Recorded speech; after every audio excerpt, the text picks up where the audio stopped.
talking to Aerys. No, past Hamza, it's King Viserys. Put some respect on that name, boy. Like, bad Hamza. So, when it comes to House of the Dragon Season 1, I really loved it. I thought it was great. Like I said in my review for the first episode, in many ways, House of the Dragon feels more like A Song of Ice and Fire than the Game of Thrones show ever did, which is funny because the first 4 seasons of Game of Thrones are very good adaptations of the A Song of Ice and Fire books. But in House of the Dragon, it just feels like you can feel George R. R. Martin's hand in this, even though he executive produced both Game of Thrones and House of the Dragon. But I mean, there are even just lines of dialogue that just feel so George R. R. Martin-esque. Lines like, me and mine own, and this is a mama's farce, and I am 60 and 6. You can feel the love for the A Song of Ice and Fire universe in the dialogue. Even just the aesthetic of the show, the little tweaks they made to the Iron Throne to make him more book accurate, you know, the mount on a sword so high to climb on. Even the design work of the armor just feels a little bit more fantastical. You know, the Kingsguard armor looks slightly more fantastical. Daemon's dragon armor is really cool and is very fantastical. Even the design of the swords, like I love the design of Daemon's sword. Is that Dark Sister? And then obviously the sword that Aegon wields at the end when he becomes king. The sword that belongs to Aegon the Conqueror.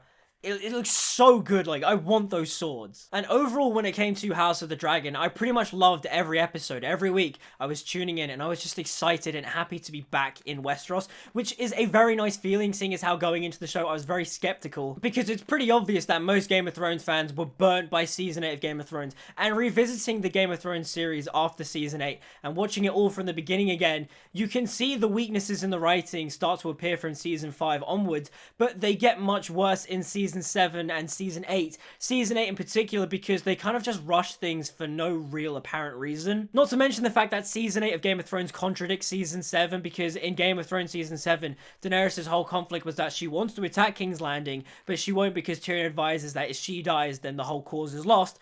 And then you get to Season 8 of Game of Thrones, and after they deal with the Long Night, and they go and attack King's Landing, Daenerys basically flies to the Red Keep and destroys it like she wanted to do in Season 7. And you kind of just go, not only was Daenerys acting out of character because she never showed this craziness beforehand, and granted, whilst you can argue, yes, they set it up earlier with her, you know, being a, you know, ruthless person against the slaves of Astapor and all that, at the end of the day, they didn't tease Daenerys properly going mad. Not to make this a massive rant about Game of Thrones Season 8 or anything, but the problem with Game of Thrones Season 8 is that the things they do could have made sense. It's just that the writer's room didn't make it make sense. But when it comes to House of the Dragon, just see that little segue there, you know, bring it back to the topic. The only issues I have with House of the Dragon writing-wise are like maybe 1 or 2 little moments where I'm like, that was out of character, or that didn't really make sense. And the rest of the time, I was fully invested in the story. Granted, my biggest problem with House of the Dragon Season 1 is the finale, because the finale is a good episode.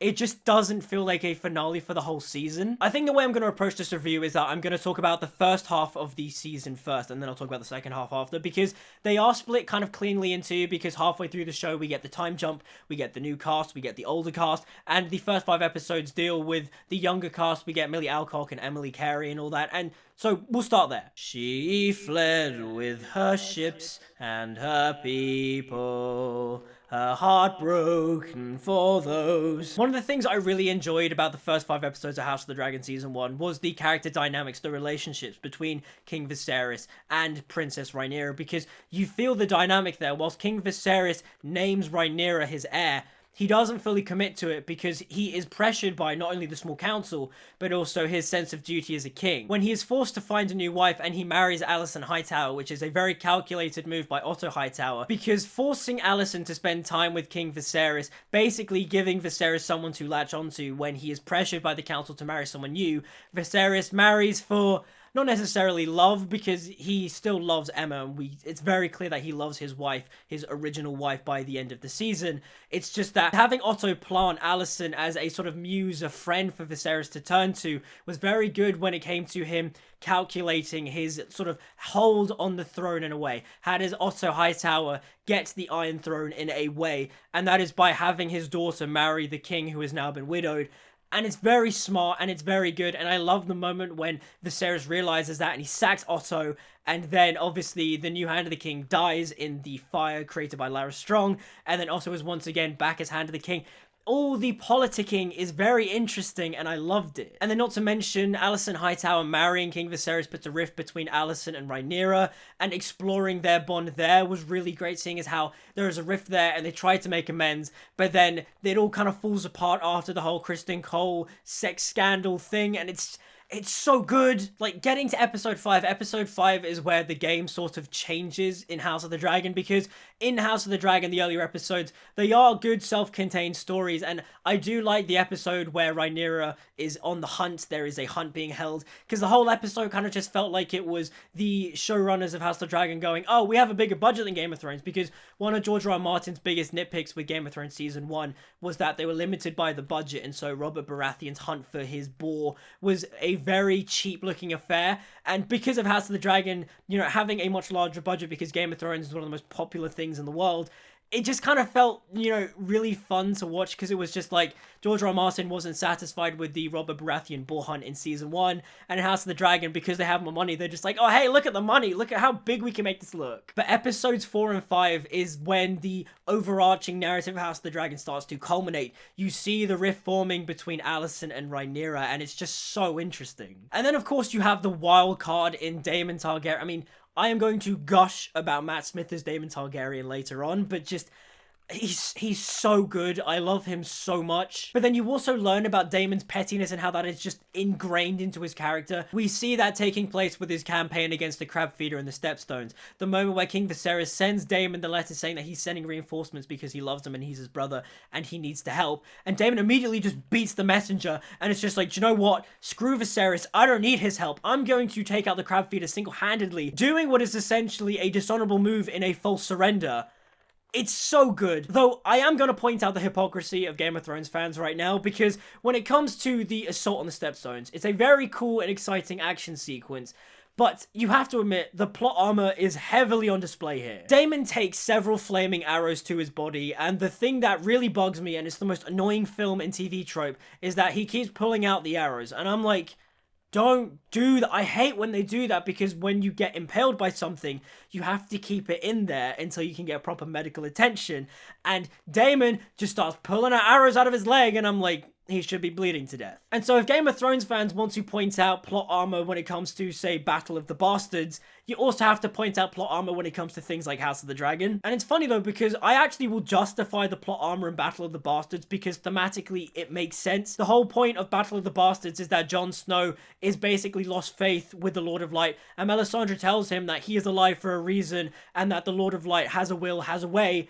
And we see that in Battle of the Bastards when Jon Snow is surviving cavalry charges because the Lord of Light wants him alive. So yeah, if you're gonna nitpick the plot armor in Game of Thrones, you should also nitpick the plot armor in House of the Dragon. But also, at the end of the day, it doesn't matter in both contexts. Like, they're cool action sequences. Now, getting on to episode 5, which we can technically call the mid-season finale, it was really great because it basically draws the lines for the future events. We see Criston Cole turn against Rhaenyra because she basically sullied his honor. And I will talk and defend about the character of Criston Cole a little bit later on, because I love Criston Cole. I think he's great. We see Alicent turn against Rhaenyra. We see Alicent basically save Criston Cole's life after he kills Joffrey. We see Daemon meeting Laena. And when episode 5 ended, you really just felt invested in the show. You were like, okay, the battle lines are being drawn. The stakes are rising. This is great stuff. And when it comes to the time skips, I really liked that form of storytelling. In many ways, it made each of the episodes feel somewhat episodic, and I liked that. And for the most part, they do a good job at balancing, you know, aging up the actors and also letting you know how much time has passed.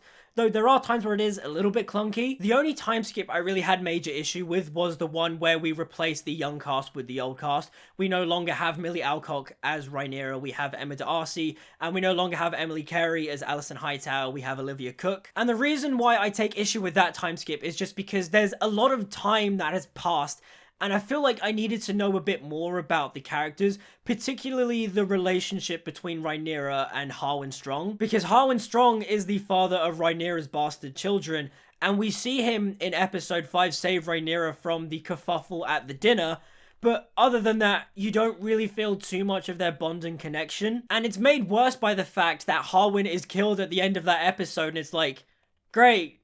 I don't feel anything about this character's death because I don't really know much about him. That being said, the training scene in the courtyard between Kristen Cole, the young princes, and Harwin Strong was great. That little punch up they have is so good. I love how petty and bitchy Kristen Cole is. It's so good. And then obviously there are just so many standout moments in the later half of the season when you have the Sea Serpent's brother basically call out Rhaenyra's children as bastards, and Daemon just chops his head in half. It's amazing. You have episode 8, which is probably the best episode of the season, where it's King Viserys with severe leprosy basically going to defend Rhaenyra's honor. The throne room scene is amazing when he is walking to the Iron Throne to basically go, nope, I'm going to defend my daughter as heir to the Iron Throne. He drops the crown, and then you have Daemon by his side giving him the crown and helps him sit on the Iron Throne.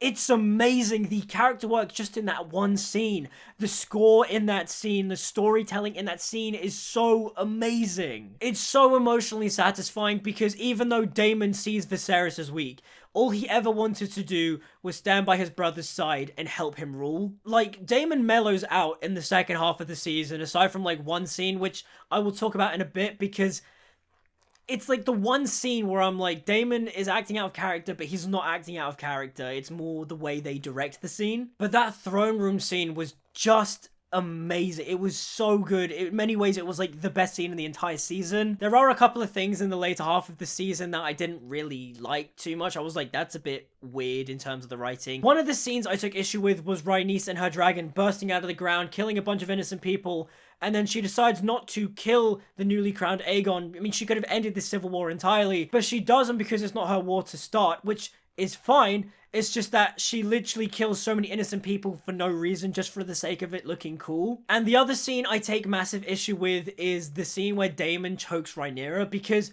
it's a weirdly done scene in the sense of, character-wise, it would make sense for Daemon to be kind of abusive, because we've seen him be abusive throughout most of the show. But then the thing that's weird is that once he's married to Laena, we do see him mellow out a bit, and I do find it to be a weird decision to remove the scene where Daemon comforts his daughters after the death of Laena, because in that episode in particular, it did feel like Daemon mellowed out. He had grown as a person, and he did love Laena and his children, and I feel like that sort of sentiment applies to his relationship with Rhaenyra. He does love Rhaenyra, but then he chokes her when she reveals the prince that was promised prophecy, and he didn't know that, and she's all like, oh, Viserys didn't tell you? And it's kind of like, I get it, I just don't like the way the scene is done. Because I think Daemon's characterization in the finale is fine when Rhaenyra has that stillbirth, which is one of the most traumatizing things I've seen in TV in a good long while. Like, I was so uncomfortable watching that scene. Even in episode 1, watching Emma's failed cesarean section was uncomfortable, but seeing Rhaenyra's stillbirth just, it broke something inside me, man. Like, it was so just, like, visceral, and I was like, I don't want to watch, I really don't want to see that. Like, it was really hard to watch. And the whole time she is suffering through that, Daemon is just there planning war against the High Towers, which is fine. I don't have a problem with that. I don't mind Daemon being power hungry and wanting to assert his right as husband of the queen. It's just that him choking Rhaenyra just, it comes out of nowhere, and I mainly blame that on the direction of the scene rather than the writing. Like, if there was a bit more of a build-up where we see Daemon turn a little bit darker and we see him be more serious, a lot more sort of violent, just like seeing the sort of darker side to him, and then he chokes her and Rhaenyra's just like, what are you doing? I think that just would have been a stronger way to have done the scene. Or maybe just have Rhaenyra address what Daemon did at the end of that scene. Like, you know, have her just be like, if you ever do that to me again, I will kill you. Something like that. I don't know, there's just something about that scene that is off, because I get it, and it's not necessarily Daemon being entirely out of character. It's just the way it's done just rubs me the wrong way, especially after episode 8, where you see Daemon, you know, pick up the crown for Viserys. In many ways, it cements the idea that Daemon has changed and Daemon loves his family, and so I don't see why he would raise a hand to his wife like that. And like, whilst I think episode 10 is a weak finale, I think it is also a very good episode. Things like young Prince Aemon chasing Lucerys with their dragons is great. I mean, the moment where Aemon loses control of his dragon and it kills Lucerys and Lucerys' dragon was amazing. The visuals in that sequence was just gorgeous. The only real issue I have with the finale is that it kind of just ends. Daemon tells Rhaenyra that Lucerys is dead, and Rhaenyra does the dramatic turn to the camera. She does the angry Daenerys face of, oh, I'm gonna burn everything, and it kind of just ends, and I'm like, that could have been a bit more punchy. Like, you look at the finale of Game of Thrones season 1 and you get things like Robb Stark finding out Ned Stark is dead. You get his coronation as king in the north. You get the scene between Jon Snow and Jeor Mormont where Jeor Mormont asks Jon, oh, are you a boy with a bastard's name or are you a brother of the Night's Watch? And they go beyond the wall on the exposition to find Uncle Benjen. The way those scenes are done, they feel like they build to an epic climax and you go, okay, we're setting up things, but also the things that we're setting up are going to be big and epic because, you know, the storytelling tools are there, the music is there, the cinematography is there. It's telling you, hey, get ready for more important things to come. And with House of the Dragon, it's just like, get ready, there's gonna be war. And I'm like, yeah, I know, but you're not making me feel like, get ready, there's gonna be war. It's just like, get ready for next season, there's gonna be war, but also you have to wait 2 years. And it's like, oh, okay, that's the note you're leaving on? She fled with her ships and her people, her heart broken for those. Easily, the highlight of House of the Dragon Season 1 is the characters, the character work, the cast is amazing. There's not a single weak performance in the house, they're all great. Rhaenyra is a good main character, though she isn't my favorite, and I think she's portrayed wonderfully by both Emma D'Arcy and Millie Alcock. Both bring something unique and different to the character. Millie Alcock brings a nice innocence to Rhaenyra, but she also isn't super, like, cutesy. The thing that I like is that she's still also able to show the strength of Rhaenyra. It's just that she is more young and naive. And Emma D'Arcy also does a really good job of bringing forth the more mature Rhaenyra, the more reasonable Rhaenyra, the Rhaenyra that is ready to be queen. The thing that I'm looking forward to in Season 2 is seeing the more vengeful side to Rhaenyra. How is Rhaenyra going to rain fire and blood on House Hightower? I think one of the most important characters of House of the Dragon Season 1 is King Viserys. Paddy Considine is fantastic as King Viserys. He is so good at portraying this king because at the end of the day, Viserys is a good man, but he's not necessarily a good king. I think just King Viserys' main problem is that he's too indecisive. He never has a firm stance on anything, and he kind of wants people to tell him what to do. And also, he's a good father to Rhaenyra, but to the rest of his children, especially what seems to be Aegon, he's horrible. He barely pays attention to them. He barely cares for them. And so you see that develop in his children's personalities. Aegon is a sexual abuser and is a horrible king because he basically is just a man-child. But the thing about Viserys was that even though he was a weak king, he was always trying to show strength in some way, shape, or form, particularly as the season goes on and you see his leprosy, his disease worsen even more.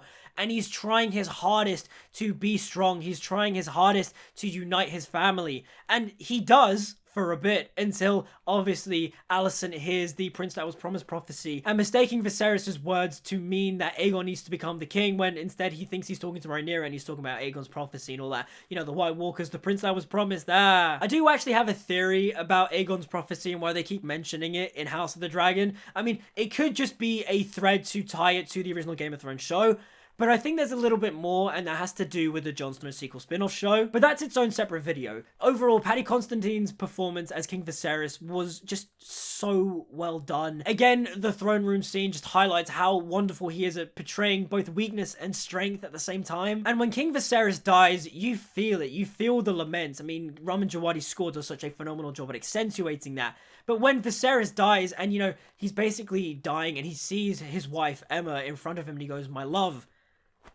Oh, what a moment. Alicent Hightower is also just a fantastically well done character because she's basically forced into this family. She's forced into this marriage. She's forced into this life of politics. She's forced into the Targaryen dynasty. And she never really got a chance to live her life as her own. And that's why she's kind of jealous of Rhaenyra. Because even though Rhaenyra is the heir and has regal duties, she's still able to experience certain freedoms in a way. Obviously, Rhaenyra's sexual freedom with, say, Criston Cole and Daemon and all that, it just heightens Alicent's jealousy and rift between her because she was never allowed that freedom as a child. She's forced into a marriage with Viserys and it's just wrong. I mean, she doesn't hate Viserys. You can tell she does have some semblance of affection towards Viserys.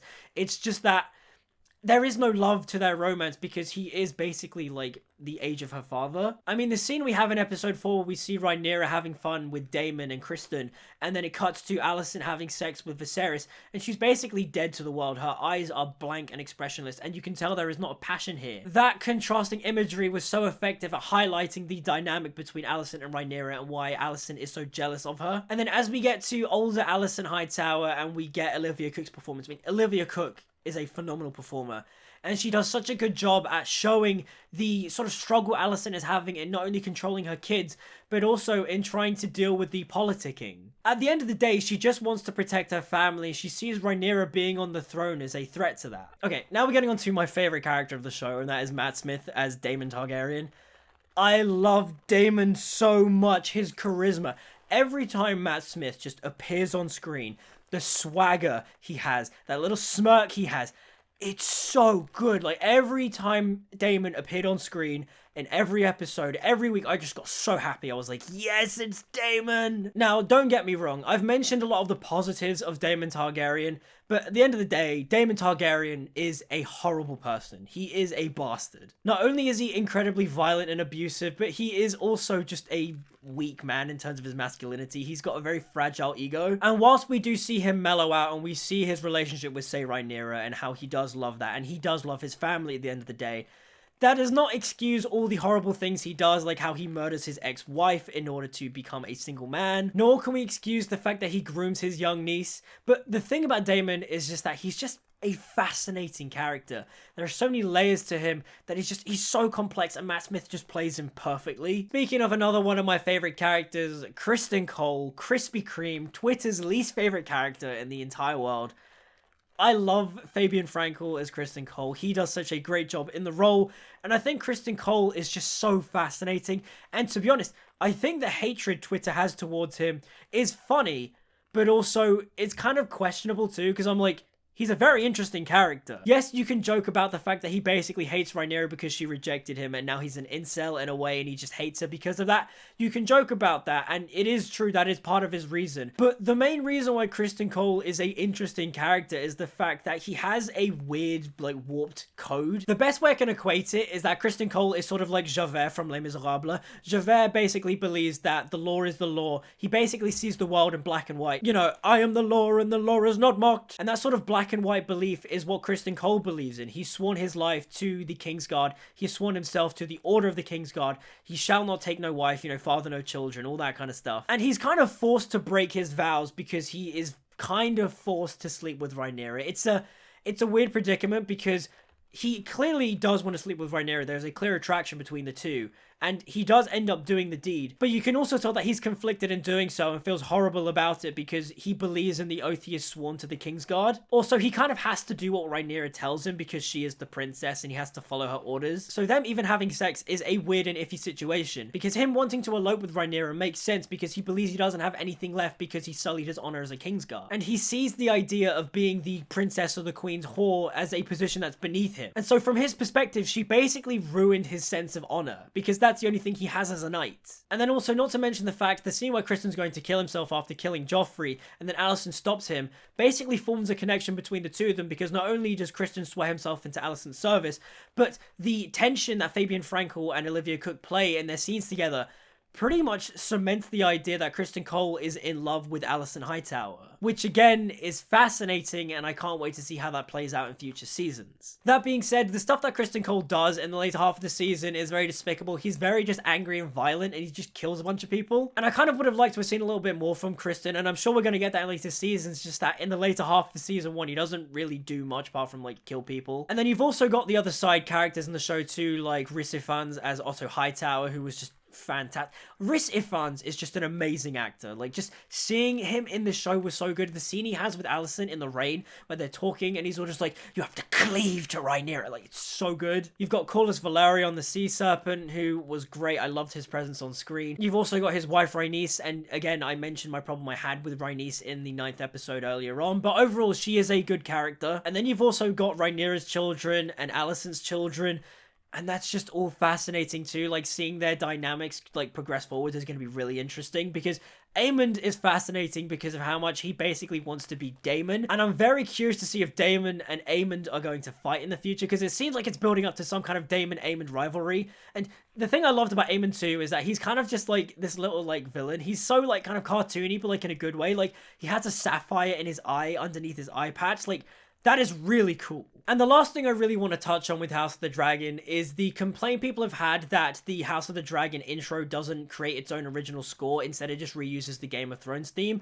And to be honest, I don't really have a problem with that because the Game of Thrones theme at the end of the day is titled A Song of Ice and Fire. The first episode actually plays the track A Song of Ice and Fire from the Game of Thrones Season 8 soundtrack in the credits. And so when I hear the Game of Thrones theme, I don't associate Game of Thrones the TV show. I just associate it as the A Song of Ice and Fire theme. That being said, though, I do understand the complaint. Like, I too would have liked Ramin Djawadi to have made a new intro theme for House Targaryen, basically using the Targaryen themes from Game of Thrones and creating something new.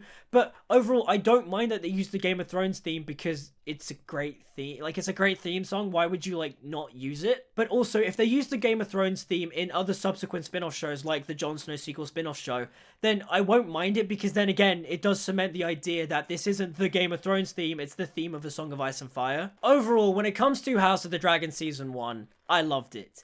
The question is it better than Game of Thrones? And to be honest, it's too early to tell in the sense of that we've only had one season and Game of Thrones had 8 seasons. For all we know, the show could jump off a cliff in season 2, season 3. There's a planned, 4, 5 seasons? The showrunner Ryan Condal says that they want to cover the Dance with the Dragons, which is fine and cool, and I'm excited because I don't actually know much about the Dance of the Dragons. But if I was to compare House of the Dragon to the first 4 seasons of Game of Thrones, I think it is up there. My only issue I would have in placing it in that upper echelon of Game of Thrones content is that I don't think the finale is super strong as a finale. It's a good episode, it's just not a strong finale. It doesn't hype you up. But those are just my thoughts on House of the Dragon Season 1. What did you guys think? Let me know in the comments down below. Like, subscribe, follow me on social media, all that good stuff. Until we meet again, see you guys next time.